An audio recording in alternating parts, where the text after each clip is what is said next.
Buying a house is such a big, exciting purchase that a lot of things get overlooked in the process. All of a sudden, there are more responsibilities that you just are taking on, and some people don't realize they're taking them on. And when you were in the middle of escrow, you contacted your insurance agent and you said, hey, escrow is going to require an insurance policy on my new house. Will you take care of it? Yes.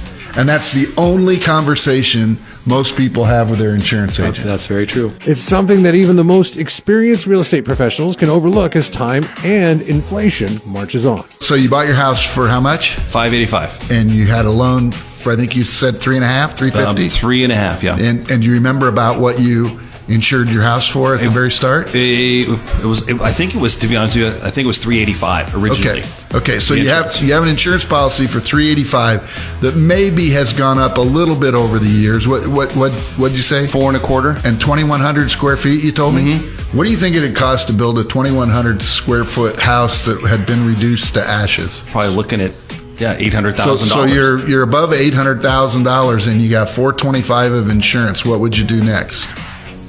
Build half, get the studs up, I guess. Have good communications with your insurance agents and estate planners, and don't overlook the dynamics of where we live. My brother sustained substantial damage in the Northridge quake.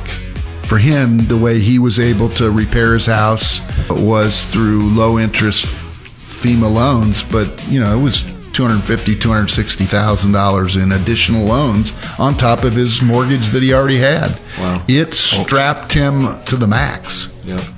He wishes he would have bought earthquake insurance. Did he have to wait a long time for the funding from it? Oh, he was out of his house for 2 years. Oh, yeah. Geez. Luckily, he could live with his mother-in-law. Did I say luckily? You get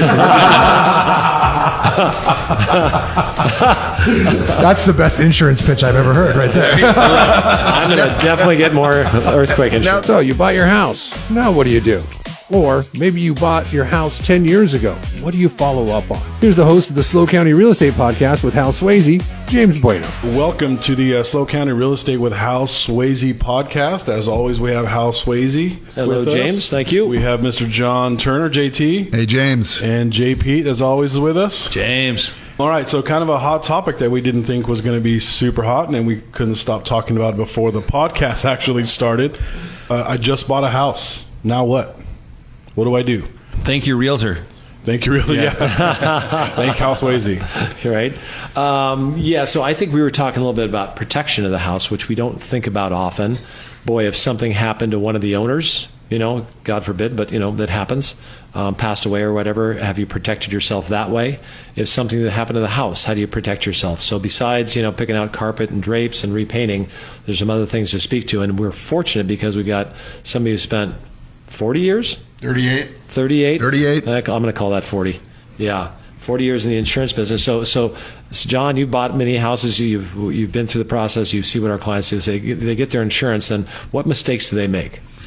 Well, I think, you look at the process of closing an escrow, and for many of us, there's a lot of last minute things you got to do. And then what do you have to do after you close escrow? You got to move. Right? And moving's hard. Let's face it, moving's hard. It's stressful. And so you got all these things going on in your life. And when you were in the middle of escrow, you contacted your insurance agent and you said, hey, escrow is going to require an insurance policy on my new house. Will you take care of it? Yes. And that's the only conversation most people have with their insurance agent. That's very true. When you buy a house, all of a sudden there are more responsibilities that you just are taking on, and some people don't realize they're taking them on. And so insurance is one. A very small percentage of properties that experience a total loss have enough coverage to rebuild. Does that surprise you guys? Yeah. Well, let's say average property in San Luis Obispo now is about $1 million, a little more. 112, yeah. Yeah. So you buy a property for $1 million, you put 20% down, you have an $800,000 loan. Now, are you required to have $800,000 of insurance on the house? Today, the banks can't require that you insure the amount of the loan. They require that you insure 100% of replacement cost. Okay, so let's say replacement cost on that 2,000 square foot house is in fact $800,000. So you buy a policy for $800,000, and let's say this happened 10 years ago. What would be the replacement cost on the house today versus 10 years ago? Twice as much, almost. Twice as much. Almost double, yeah. So if your insurance is still what it was when you bought the house, or maybe a little bit more, and you had a total loss, what kind of shape would you be in terms of being able to rebuild the house? Not great shape. And this is quite an eye-opener when you were talking about it and hearing it again. It's like, I got to call my insurance carrier. And I think the example you used was for today's building costs, which Yeah. we know were way more than 10 years ago. Let's use Absolutely. Jay as an example. Jay's in prior podcasts talked about, buying his house right before the big crash of 08, right? Yeah. So you bought your house for how much? $585. $585, and you had a loan for, I think you said 3.5, $350. 3.5, yeah. And you remember about what you insured your house for at the very start? It was. I think it was. To be honest with you, I think it was $385 originally. Okay. So The you insurance. have an insurance policy for $385 that maybe has gone up a little bit over the years. What did you say? 4.25. You think it's insured for I think it's $4.25 insured today? For $4.25. Yeah, I'm almost positive. I just looked at the impound statement. Okay, and 2,100 square feet, you told me? Mm-hmm. Okay, so what do you think it would cost to build a 2,100 square foot house that had been reduced to ashes? Yeah, and then we're like $400 a foot. We're probably looking at $800,000. So you're above $800,000 and you got $425 of insurance. What would you do next? Build half. Get the studs up, I guess. See, no finishing. No, Yeah, I put right. the roof on it. I live in a tent. It's a problem, isn't it? Yeah. Okay. Yeah. So I believe here, I know that people think of insurance agents about as, you want to visit your insurance agent about as much as you want to visit your dentist, but you still go once or twice a year, right? And I would just suggest to our listening audience to give your insurance agent some time once every year or two to review the amount of coverage you have on the biggest asset most of us own. Wow. That's great advice. Now here's another question.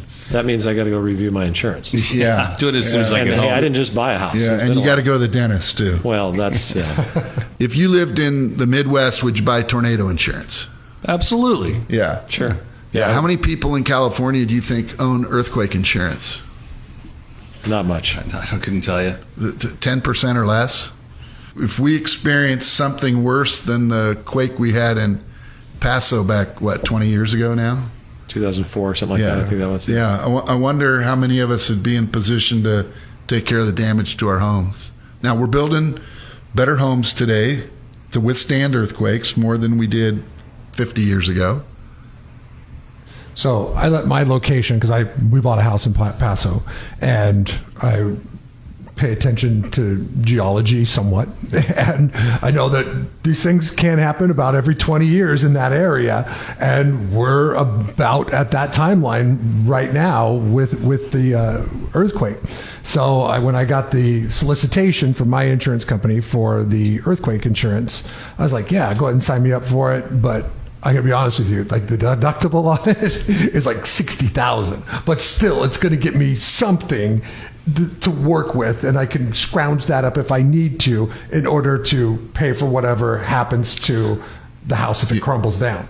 My guess is, based on when you bought your house, you have $60,000 in equity, at least. Yeah, probably. Yeah. Okay, and there would probably be government help to help you with a low interest rate loan to cover that $60,000 deductible. So you would be in a position to rebuild your house as opposed to living in your car, right? Yeah, absolutely. Yeah. And it ended up being like, I think, $25 a month or something Yeah. for that level of insurance, Sure.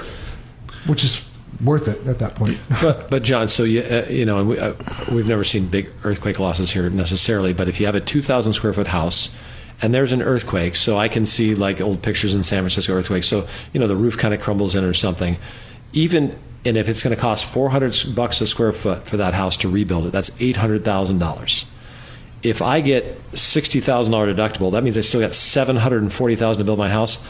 I mean, I would rather have that. I mean, I wrote down get earthquake insurance because I don't have it. Yeah. Neither do I. I'll take the 740, and you know, we'll just. And heck, even if you take the 740 and you build a house at $350 a foot, you're still better off than not having insurance at all. Yeah. Either way, it's worth the, you know, it's my brother sustained substantial damage in the Northridge quake. For him, the way he was able to repair his house was through low interest FEMA loans, but you know, it was $260,000 in additional loans on top of his mortgage that he already had. Wow. It strapped him to the max. Yeah. You know, he wishes he would have bought earthquake insurance. Did he have to wait a long time for the funding from it? Because, I mean... he was out of his house for 2 years. Oh, yeah. Geez. Luckily, he could live with his mother-in-law. Did I say luckily? You get to live with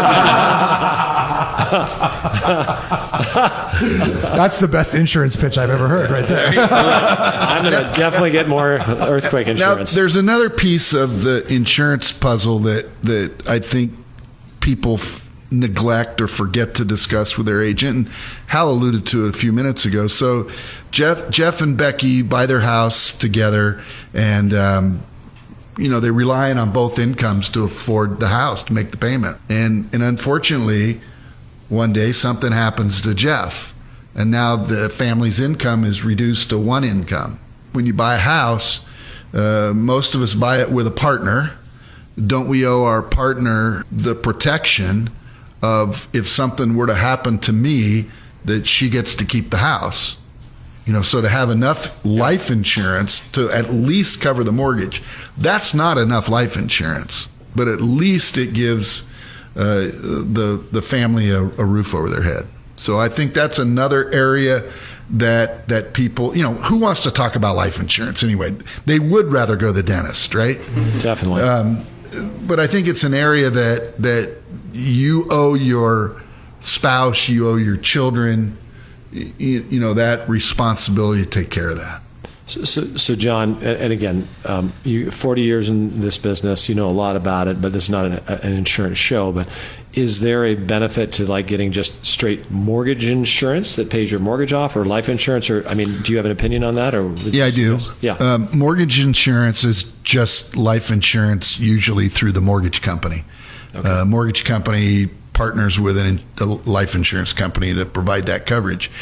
Here's the major issue with those types of products.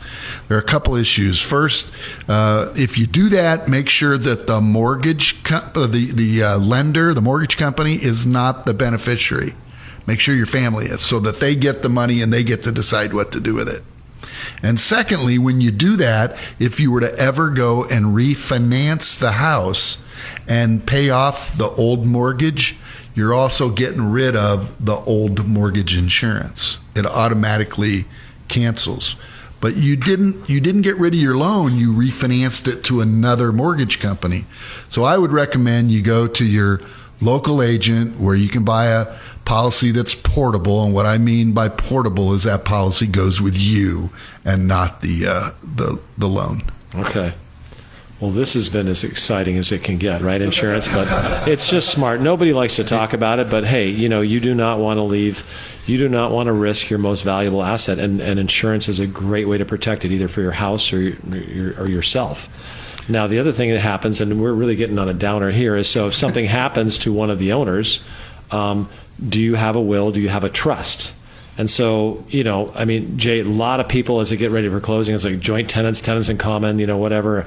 I don't have a trust. What do you think for someone? And we're not attorneys here, so, right? Anybody? I'm looking around. Don't practice. Put out the disclaimer. Not giving tax and/or legal advice. Yeah. Nor are we dentists. Yes. It's the back of a bubblegum wrapper, but we do know some basic concepts to defer people and refer them to. So why would someone want to spend the time, energy, and money to get something like an estate plan or a trust? Well, if your property isn't in a trust, when the owner of the property dies, it goes immediately into probate. Now the courts are deciding what to do with it. So to protect your family from having to go through that process, putting a property in a trust is paramount. Having a will does a variety of things, but it doesn't provide you the same level of I guess, right of ownership. Control. Control. Thank you. Control that a trust does.